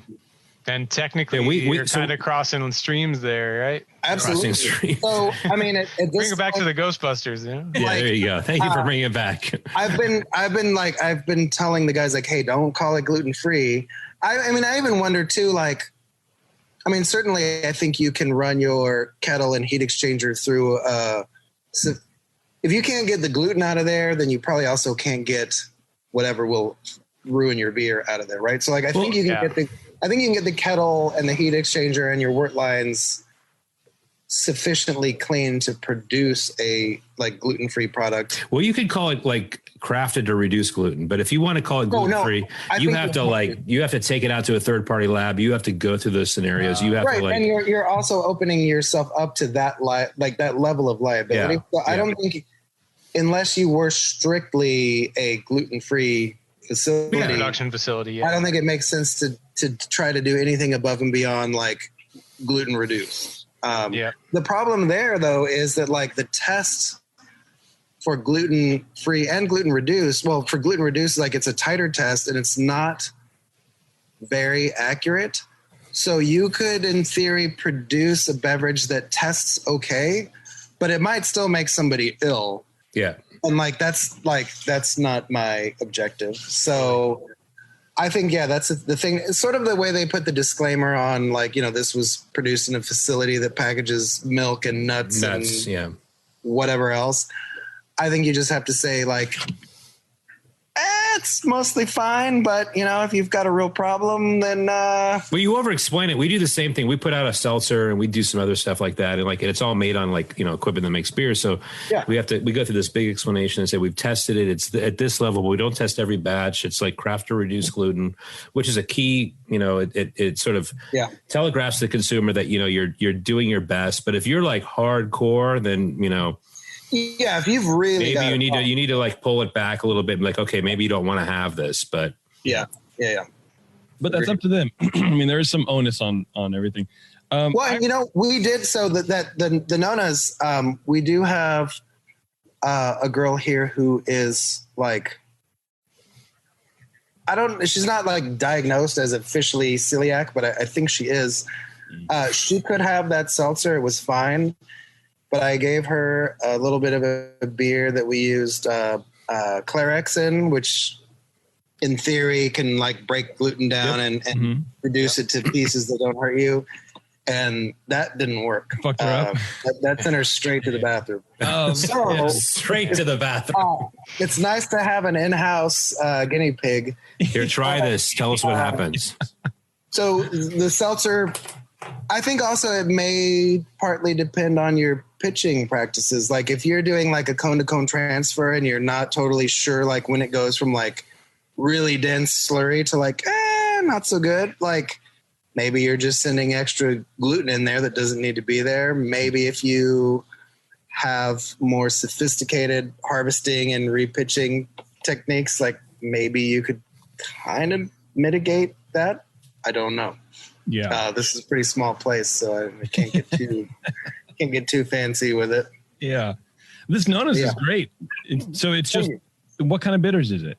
Like Angostura? Well, we can't. Yeah, it's supposed to be like Angostura, but we can't like literally just like dump Angostura bitters in there. So Jason has like a bunch of like cool, like, you know, like homemade bitters recipes. So it's like, I guess, Angostura bitters. I think the biggest flavor contributor there is gentian, however you say gentian. I don't know. So it's like I think that's how you say it. Yeah. I don't know. Shenyang. It's Shenyang. But yeah, that was the idea. And I think we may do a series of soda waters, party waters that are just different kinds of bitters. Cause you know, there's like a huge flavor array of bitters. Oh yeah. So that might be a thing. This is really cool. So, and there's no alcohol in here, or is it very, very little? Well, no, I mean, it's a hard seltzer, so it's like 5%. So there's actually come on, Jason, it's a hard seltzer. You can drink it and drive around, no problem. You're fine. Hard, you can play D&D, you're fine. Yeah. There's more alcohol than there would be if it was literally just soda water and bitters. Because I mean, the bitters are like 40%, but there's like 3 drops of them. So like, you know, you're not really taking too much of a payload there. I've never heard of bitters and soda before, but I think I might just drink it. And that's a digestive. You Well, know, it's something like that's nice to have, like an actual bitters and soda when like you want the bubbles to kind of help. Yeah, like you said, like a digestive, like to kind of help. No, Lee, a digestive. Sorry, digestive or digestive. Like when you want, it's sort of like when you don't want like a fucking 9.5% imperial something. You're like, dude, every fucking day. Do you have a beer that's like less than 4? Like, cause I want the bubbles and I want the sensation of consumption. I just don't want to be fucked up. Like, so, you know, like everybody, I'm trying to reduce I'm realizing I'm drinking more now than ever before. Yeah, you are. Yeah, you are. Trying to reduce that. And I've been chugging a lot of soda water, just straight soda water. And like, yeah, so you just need a few drops. You're there. Now I know. And I have a bunch of bitters. I have like some tiki bitters. I have some orange bitters would be kind of cool. Yeah. Angostura and shit. So I'm gonna fuck around. And I appreciate that, you know, the hard seltzer thing. I don't know. There's some good ones out there and there's some weird ones out there. But I appreciate that they're lower alcohol. That's what I never really understood about hard seltzer. It's like, why are we making it 7%? I don't understand. Yeah, I don't get that. Also, at 7%, you're going to taste the ethanol. Like, I mean, unless you just, like, I don't know, just can't taste anything. In the, like, 4.5 to 5% range, I think it's, like, kind of concealable. But as it gets strong, same thing with, like the hard kombucha. I've had some really enjoyable ones that are in the, like, the more moderate ABV range. But then, like, it's suddenly like 7 or 8%. I'm like, this just tastes like weird. Like, this is like not good. Isn't White Claw making a stronger version? I think aren't White Claws like already 7%? And first of all, are your seltzer 7%? Did I just insult you? No. Why shouldn't you have a few times, but no, it's 4.6. Okay, good. Okay. Yeah, all right. Thank you. Thank you for I was a little concerned. Thank you for paying attention. Thank you for also like it's a weird thing. Sponsor the show. Like, no laws, Jason. No laws. Something that's like 5% alcohol sells just fine, but like once it's like 4.9%, like it sells more slowly. You're like, really? Like, you're concerned about that 0.1, that 1/10%? But like, which is 5 is like the threshold. I mean, It's like if the it's air 4.9, just lie and say it's 5 because it's going to sell so much. Lie. Just, it's 5. I mean, it's like that 7% IPA, like that 7% IPA that will just sell like crazy. So if you have one at 6, people personally, might I love sit. IPAs. 6.9 is like, value added proposition. I think 6.5% on a West Coast IPA is like the perfect. I agree. Totally. But I guarantee you'll sell it almost twice as fast if it's 7. Yep. And it's not that anybody really knows. Like they're just shopping by ABV. That's it. Some people do that, especially old men. As someone who does that, I've definitely looked at a board and seen a beer that's 5%, and then seen a same style that's 4.9, and I will take the 4.9. Oh, absolutely, in a second. Because I'm mentally the lowest. Yeah. Because you're that way. I agree. It's true. Not wrong. Lee, let's take a quick break, man, and we're going to come right back. We have this hazy to talk about, and then we'll probably let you go. All right. We're going to fire you. Your bosses have called us and given us fire, and I've got to pee, so I'll be right back. Turn the compressor off and pee. I did. All right, hang on, everybody. Settle down. I'm just asking. Session. We'll be right back.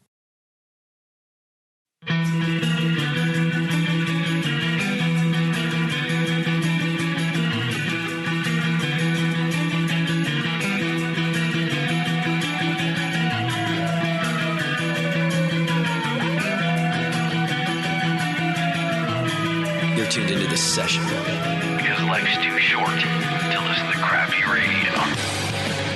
All right, welcome back, everybody. Thanks for sticking with us. It's The Session.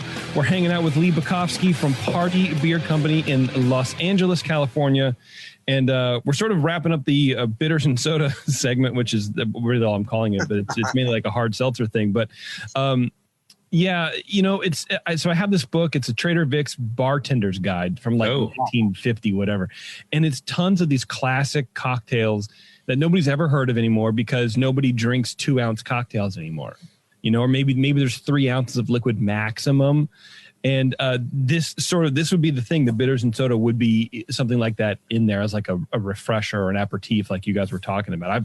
I've never heard it, but it does speak to me of like being in a dive bar, like a smoky dive bar, and not, I've already had 12 martinis and some bar nuts. Yeah, and I need to drive home, so I need to have this to sort of refresh myself. I think it's like a bartender thing. You know what I mean? Like, okay. I think so. I don't have a ton of experience working, but I've never worked behind I've worked at a tape, in the tap room, but I've never worked behind like a bar that had liquor. And I think a lot of times, like, you've got well-intentioned patrons who are like, hey, let's have shots. And you're like, oh no, I'm working. So I think part of get out of this one. I think part of the bitters and soda thing is like, it's just enough bitters that it makes the liquid look like, it looks like a 7 and 7 or something. Or a shot. So I think it's sort of like the way to like appease the overeager patron. Like, oh yeah, I'll do this with you. And then like, you're kind of letting yourself off it's like a movie prop, right? Yeah, exactly. But it actually does taste good and sort of fills a niche as well. So, and the color's there. Yeah. So that's my take on it anyways. I don't know. What do I know?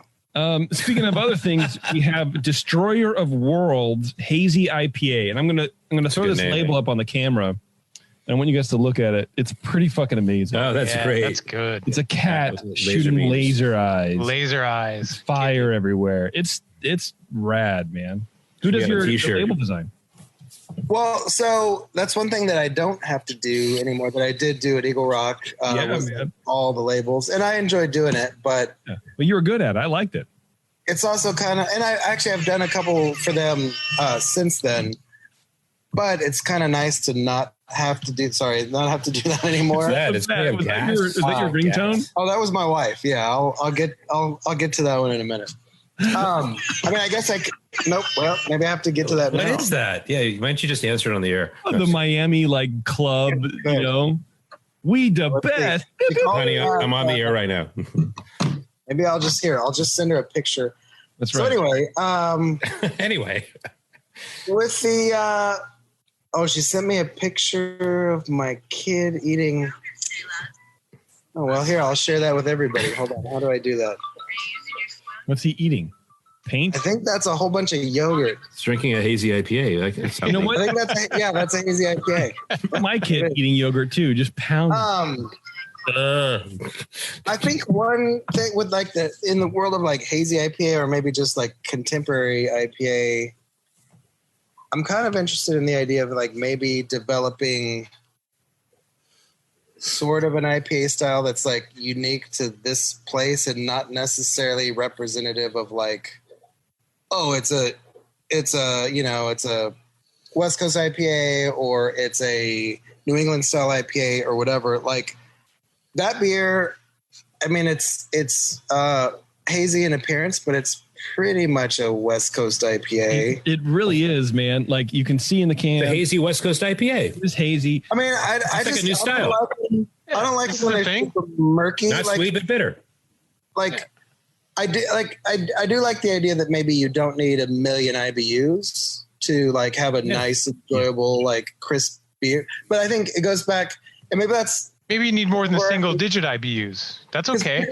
For now, like pretty much all we're doing is like Pilsner, West Coast IPA, and hazy IPA, because that's like what is really easy for us to sell right now. And also those are beer styles that I do like to drink. But I like the idea of like, okay, it can be hazy IPA, but like it doesn't need to be like overly viscous or overly murky. Like it doesn't have to be translucent, but it doesn't need to be completely opaque either. Like I want to find the right, and I mean, I think maybe like brackish. Yeah. You know? Maybe there's a yeast out there that I haven't found yet that is like going to express what I'm like looking for, what I'm talking about. But I don't know, like that's a work in progress. Like I feel like with the West Coast IPA, that's kind of like a prescribed, like there's already a sort of a model there for that. Yeah. But with the sort of, go ahead. No, just letting you finish. Sorry. Yeah. I just think with the, like, I don't even want to call it hazy IPA, but with the sort of like contemporary IPA, like I like the idea of less bitterness, more hop aroma, more hop flavor. I don't want anything to be deposited in the glass, like just in that 30 minutes that it took you to drink the beer. Like there shouldn't be anything just like hanging out there. Even like this one I liked, but when I opened up the Bright tank after we were done with the cans, I was like, what is all this shit? Like I thought I went out of my way to make sure there was going to be no garbage in here. And like, there's still a fair amount of stuff in here. There's some smegma, dude. I feel like that's a work in progress for sure. You know, okay, so as being not a fan of either hazy IPAs or West Coast IPAs. You've never talked about that before. Never. Well, I'm not going to get on my horse. The horse is put out to pasture. So, but I will say that this is a unique combination of the two, because you do have that soft, pillowy, round malt flavor with some of that softer notes of hops. But then you do have a firmer bitterness, and it's not like some of the hazies that I've had where it's just I don't know, edgy or sharp edges poking out everywhere. This has a transition. No, I appreciate that. It tastes. I think it's actually like a challenging beer style to make, because like if you're not, obviously not filtering it, you're probably not fining it, but like there's a lot of stuff in there that needs to get out of there. So does that mean you add like 2 weeks to the overall like production time? Maybe it does, but like 2 weeks is kind of expensive just to have it sitting there. So I've also been kind of messing around with doing like really small biofine additions, like maybe, certainly not enough to magically turn it clear. Cause I feel like that's my luck. Like the beer you want to be crystal clear will never be crystal clear. Right. But the one that you want to look a little chunky will be the one that just drops bright. Like it looks like a perfectly polished like Pilsner. So I've been messing around with doing like little, like maybe like 25% of the rate that you would normally use, or like just enough to maybe take like the big stuff out and still, I don't know. We'll see how it goes. I think it's a cool thing that you definitely should keep working on. It is unique. It's a unique tasting beer in the space. Can you talk a little bit about how you how you managed to get this sort of softer, rounder mouthfeel, but then still ended up with a bitter beer. I mean, just, like you talk to your other friends that are brewers, like, well, how much calcium chloride are you using, and what are you doing here, and what's the yeast and whatever. So that one is that's the Coastal Haze blend, which I like it, but I think I'm going to stop using it. I also feel like, and also it depends on your unique like water chemistry. Absolutely. But I feel like a lot of people just like dump a ton of minerals in there for the hazy IPAs. And then you drink it and you're like, God damn, like this just, it's like there's like chalk in there, which I shouldn't say chalk because but it tastes chalk. Chalk means something specific, but like just like minerality. So our water here is like pretty shitty. You're welcome for that. Do you use RO water? No, because we don't currently have anywhere to send it. So here's a couple interesting side notes. Originally, there was going to be no hot liquor tank, and I was like, "What are you talking about? How can no? Like, you're just going to dump all your chiller water like into the drain?" We currently don't have a cold liquor tank, so I've been using one of the fermenters as a cold liquor tank because the brew house has like, so like the actual the wort chiller on the brew house. Let me hear how I get is like this big. But I can't see it. Pull it back a little further. And the pre-chiller that's supposed to get the incoming water cold is about this big. It's very, very tiny. So it absolutely does not work as advertised, which I told them it wasn't going to work. So one of the 6 fermenters right now is just cold water because there's no, like, I'm not trying to knock out in like 8 hours. Like I need this process to happen in like maybe 30 minutes. Yeah. So yeah. There's that. But anyways, what were we talking about? I have no idea. We're talking about hard seltzer and bitters. No. We're just about to start the show.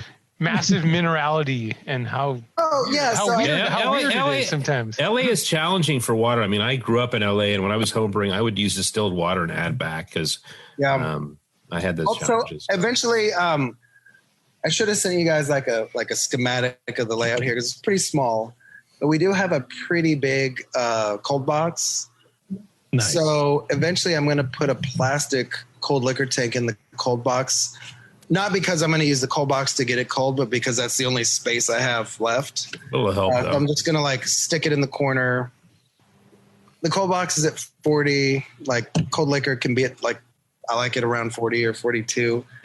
So at some point when we need that fermenter to be freed up to make more beer, then we'll just put one of those weird poly tanks in there with a pump and a controller.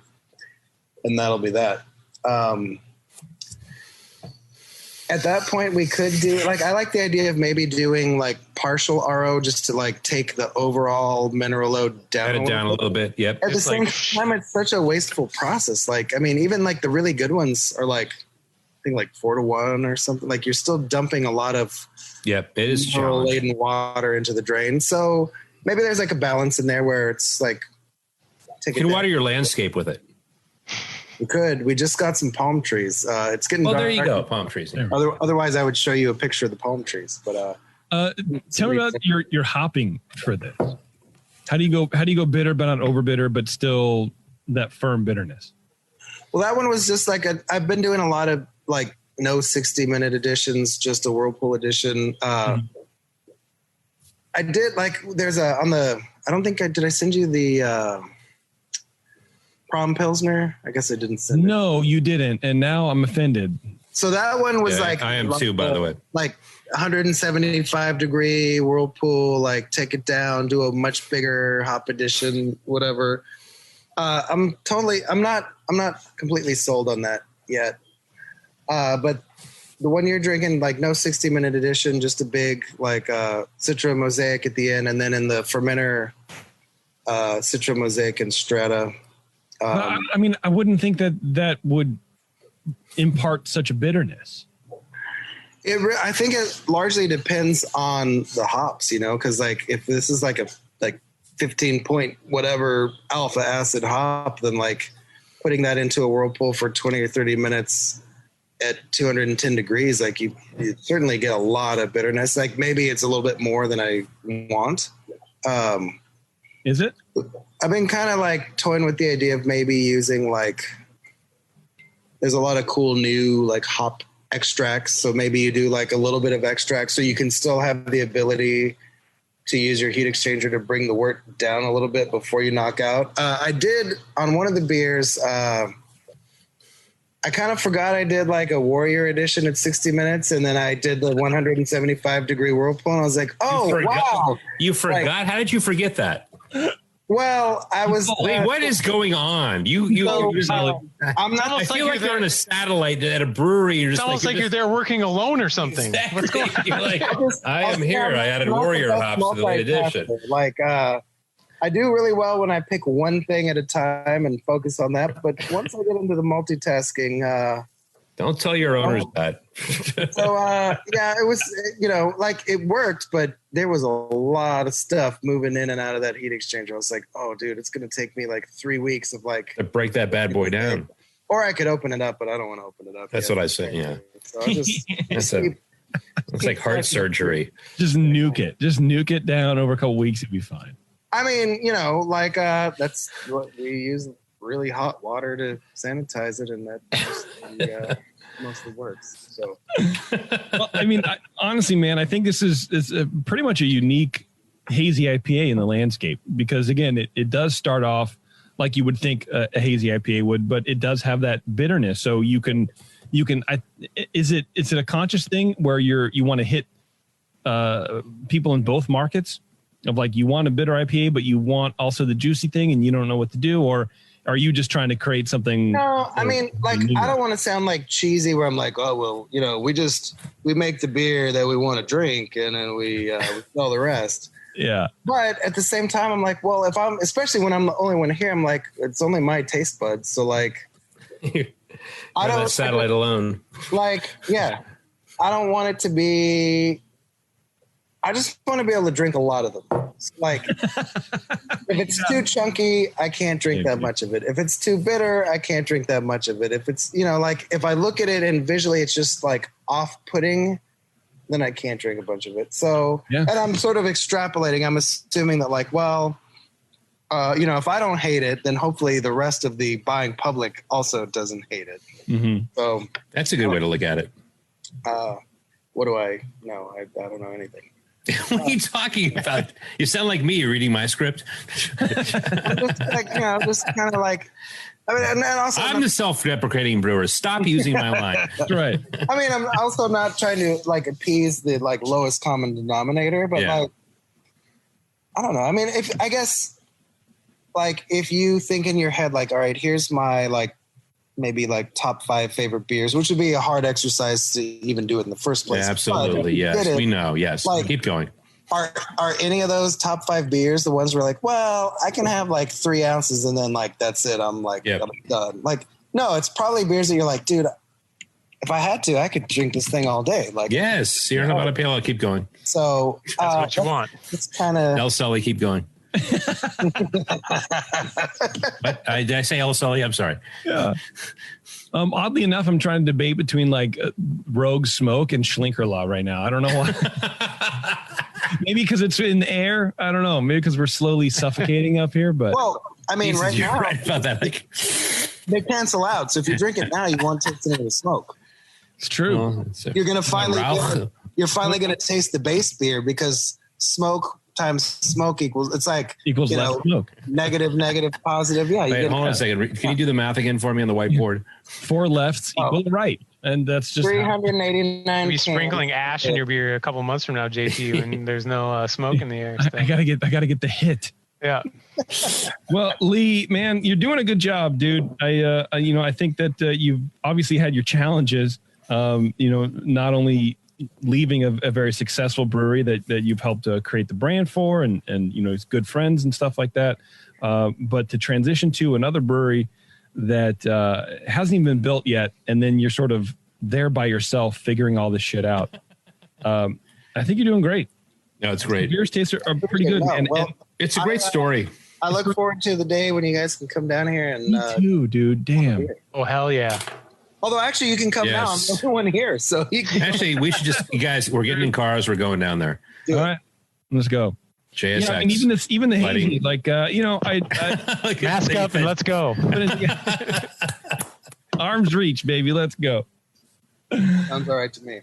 Yeah, that's good stuff, man. I appreciate it. And you sent some of your Mexican lager, your taco cerveza. I like that one. So ironically, what was the yeast you used, by the way? Well, the first two Pilsners I did, I used Mexican lager because a friend had it like available. Yeah. So ironically, on the Mexican lager, I did not use the Mexican lager. I used 3470. And then I did I did a bag of flaked corn and a bag of brown rice flakes.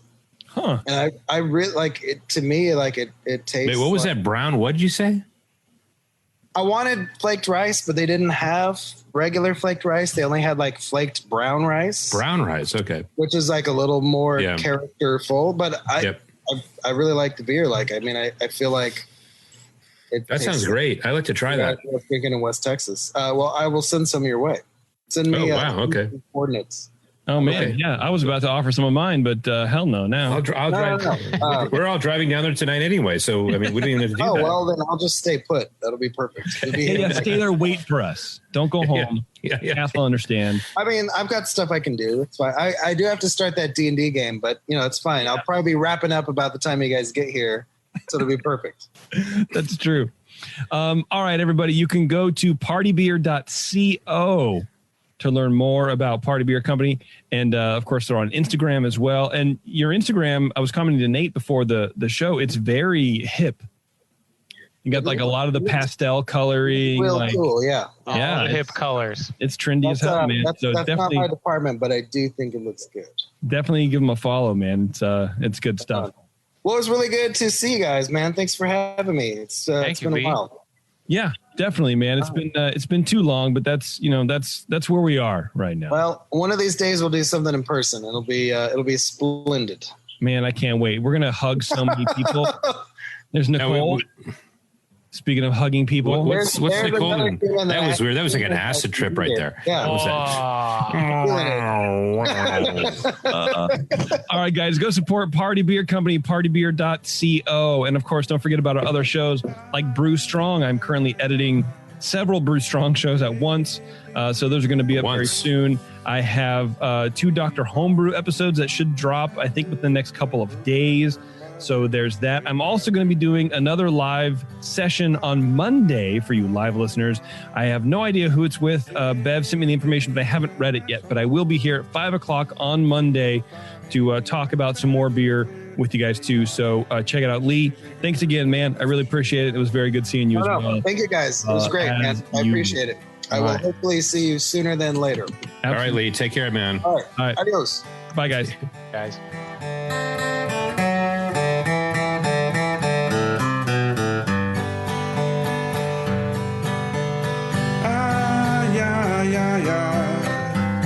JP's an asshole. Justin's a nice guy and winning the race. JP does great as his cherry.